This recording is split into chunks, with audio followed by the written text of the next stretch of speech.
going to lose yardage here. He'll wind up losing 3. And now it's 3rd down. So statistically, both of these offenses having a rough time getting a running game going. But, boy, what a nice play there defensively. Tackling him behind the line, but you're right. You look at the numbers. Neither side looks on track in the ground game.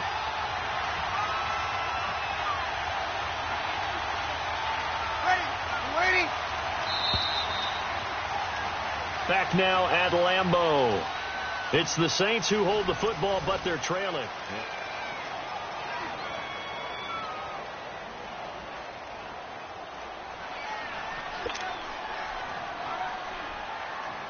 Need something from deep in the bag of tricks here after 1st and 2nd down went backwards. It's 3rd and very long.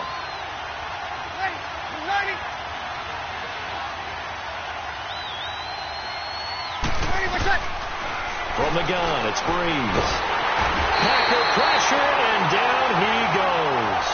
Nick Perry with a big-time sack on 3rd down, and it'll be a loss of 7. Here's Thomas Morstead now as the drive goes backwards, so he's on to punt it away.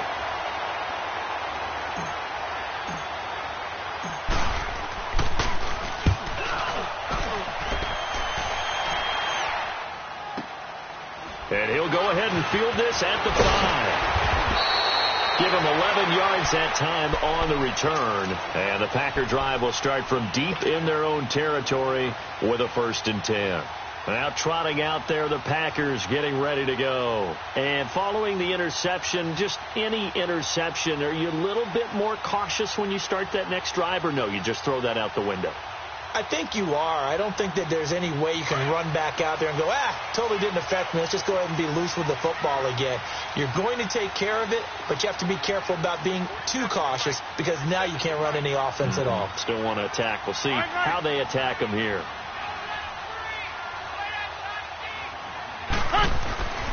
They'll start out on the ground with Jones. And a short pickup there as he'll take this up to right around the 20. In on the tackle, Alex Okafor. Well, Brandon, pace comes into play now because they've got the advantage. They've got the football, but they've got to be very careful about what speed they're going to play. You know, my music teacher back in New Paltz, Mrs. Bythema Bagley, used to say, don't go prestissimo when you really want to go largo. And what she meant by that is don't go too fast when you really want to go at a nice, slow, deliberate pace. I am speechless. I am without speech. And this one will go to the 28-yard line. It's an 8-yard pickup and leads to a new set of downs. And I'm guessing you'd say this is kind of the key here. Grind out some yardage, work on that clock, see if you can continue to tick it down. Definitely. You want to bleed things out at this point, right? Continue to possess the football, gain some yardage, and put the onus on the defense. Do they have to use timeouts? What are they going to do to stop you? You're taking charge. Sideline throw, it's complete. And a nice job there of keeping the toes in bounds. 5 yards on the catch there, brings up 2nd down. 2nd and 5 after the 5-yard completion on 1st down.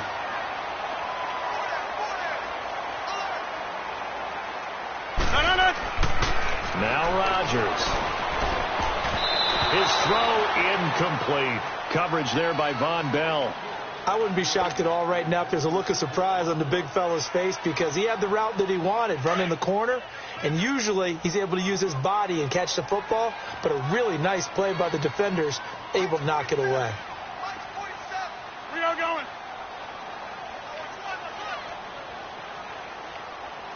I got him. On me. Rodgers now to throw. Now look at this. They get the turnover they needed. It's intercepted. Picked off by Marshawn Lattimore. And he's able to get it back to the 41-yard line. A critical error there in a tight game of the 4th. All you talk about is taking care of the football, and especially with a lead here in the 4th quarter. Turning it over, now the door is open for the opposition. Just in general, when you're passing in the 4th quarter with a lead, no matter at what point, you got to be super careful. Got to be careful, and sometimes you can be so careful that you end up running yourself into an error.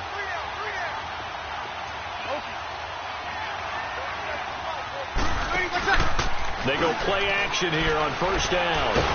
And he can't find a receiver, and he's brought down. Mike Daniels.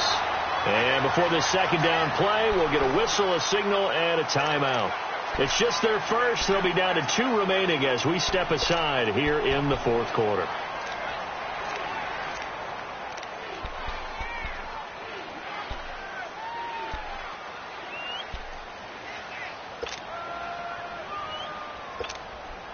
Well, they're in some hot water now. After that sack, it's 2nd and 21.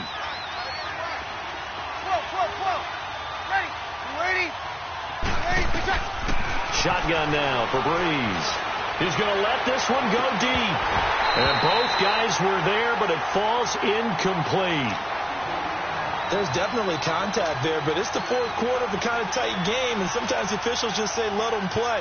Kind of like your mom used to, you and your brothers, just take the broom to you and send you out to the backyard and tell you to settle it yourselves. I like that, yeah. There was contact. I don't know, like you said, enough to warrant the flag. It was close, though. Possibly a turning point. Big play coming. This is 3rd and long. Breeze now to throw. And he fires one, but incomplete. We've seen good cover skills on display throughout this game, really from both teams. And there's another nice example there of them making it difficult to complete a pass. Here's Thomas Morstead now as he's on to punt for New Orleans.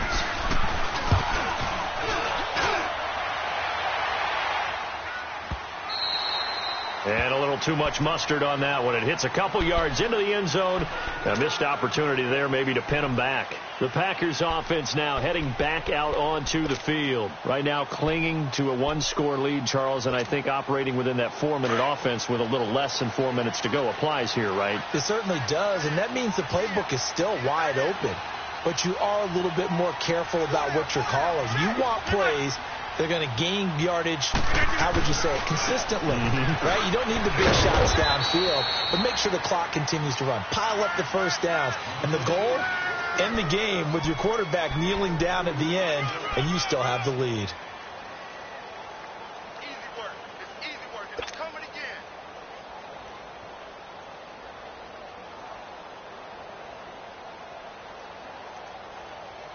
Clock continuing to run. They'll probably wind this all the way before snapping it on 2nd down.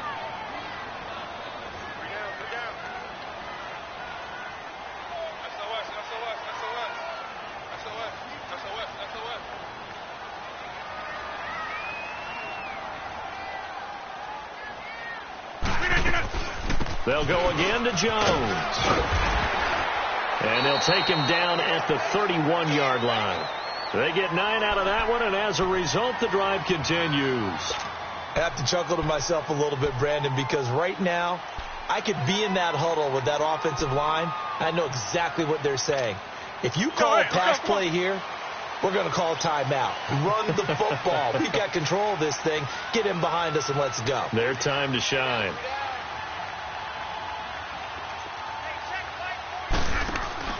Now a play fake here on 1st down. It's caught outright by Graham.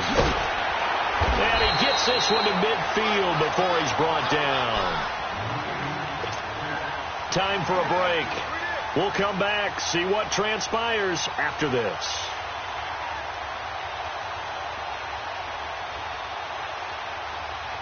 We're not totally home free yet, but it's looking good as they come up 1st and 10.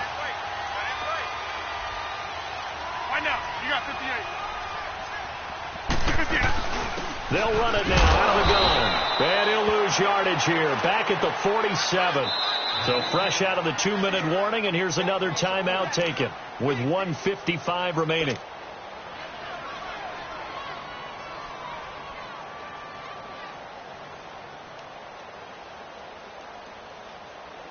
Got to figure the rush is going to be fierce again as they come up 2nd and 13.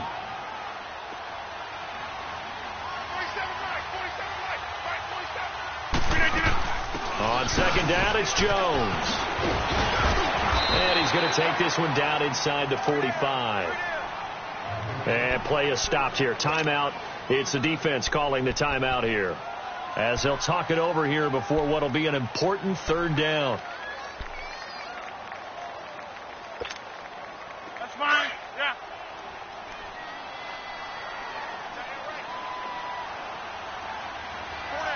To throw is Rodgers. Open man is Allison, complete. And he gets this inside the 35-yard line. Rodgers to Allison, good for a Green Bay first down. Tell you what, he's been able to put the ball in some tight spots all game long. That throw, no different. Yeah, a lot of people would call it a gutsy type of a throw. I think he looks at it as, I can do it, so it's not that big of a deal to me, and I'm going to keep firing. So signs of life in what's been a dormant offense in this second half. Here's 1st and 10. They'll run it now out of the gun. And this play will be blown up. He'll lose yardage back at the 38. So a loss of 5, and it'll be 2nd down. Perfectly designed blitz right there. They took that one from the grease board to the field because they were able to free up their linebacker to get into the backfield and spill the play. If nothing else, they've already taken a couple minutes off the clock here already as they come up 2nd down. Again, it's Jones. And nothing doing. He's immediately taken down at the line of scrimmage. Big Sheldon Rankins there to bring him down.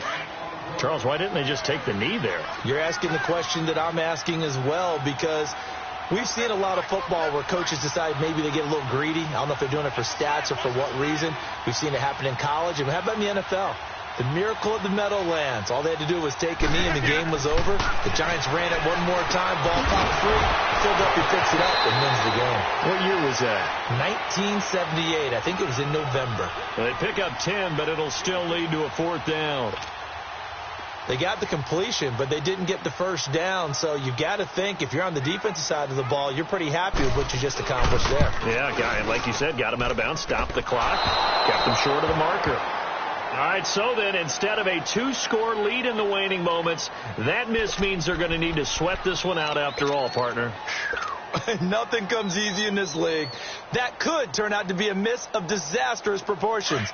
So now they need to call on their defense one last time to bail them out. Ball up to the 35 now as they come up on 1st and 10. He's back to throw. Now a desperation throw deep downfield. He's got it at the 15. A big-time play there for New Orleans. And even 50 yards. And I think that's going to do it. They can't get another play off.